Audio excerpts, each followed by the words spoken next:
Hello, welcome back to the channel. I'm Zara. Today's episode is going to talk about the flaws in the English language. So, I don't know if all of you know, but in my previous episode, I have mentioned that English was not my first language. The Indonesian language is my first language. And the thing is, I'm bilingual, but I am losing the ability to speak both languages properly. Which is fun, which is always fun. Honestly, English is so hard. This comes with like all of the languages. You just really need to get used to it and practice it a lot. I was pretty much fluent at grade 3 or grade 4. But before that, God, I had such a hard time in understanding English. And it's also partly because there are just certain rules that the language does not, like, there are rules in the language, but the language itself does not follow the rules. Do you know, like, the I before E rule? That tricked me so much. And honestly, you know how there's, like, every language has this, it's like the subject, verb, object. You know, like that arrangement in a sentence. Nowadays, we really don't use that arrangement anymore because there's multiple ways you can arrange a sentence and make it coherent.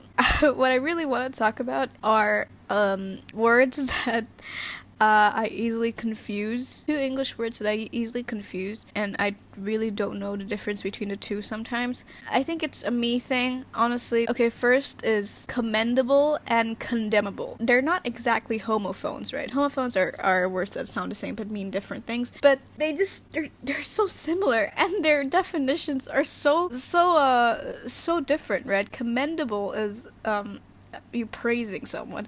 Condemnable is it's bad, like you're insulting someone. Next one is affect and effect. These types of like words, these types of situations, this is why I downloaded the Grammarly extension. It has helped me through so much. Thank you, Grammarly.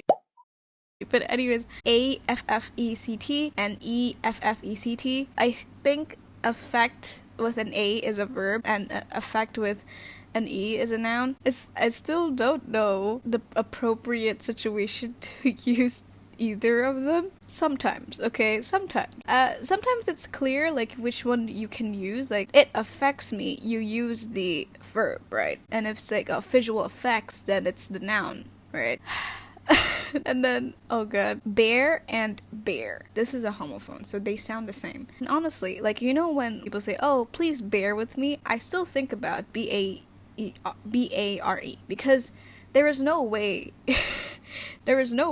like a bear in a sentence is spelled the same way as bear the animal. You get what I mean? Like that's my thought process. Like, oh yes, it's definitely the other bear, right? But no, I don't know, because you know how like you think a certain way and it stays with you and it's a bad habit. But I have Grammarly now, so I'm kind of depending my and I've recently discovered that disinterested and uninterested are different. Because so I'm gonna just read off this website. It says that's certainly the meaning of uninterested, bored and not interested, but it's not the meaning of disinterested. The real meaning of disinterested is impartial, objective, or not taking a side in an argument. That's such a pitfall. Like, what? That concludes the episode. Thank you. Please like and subscribe.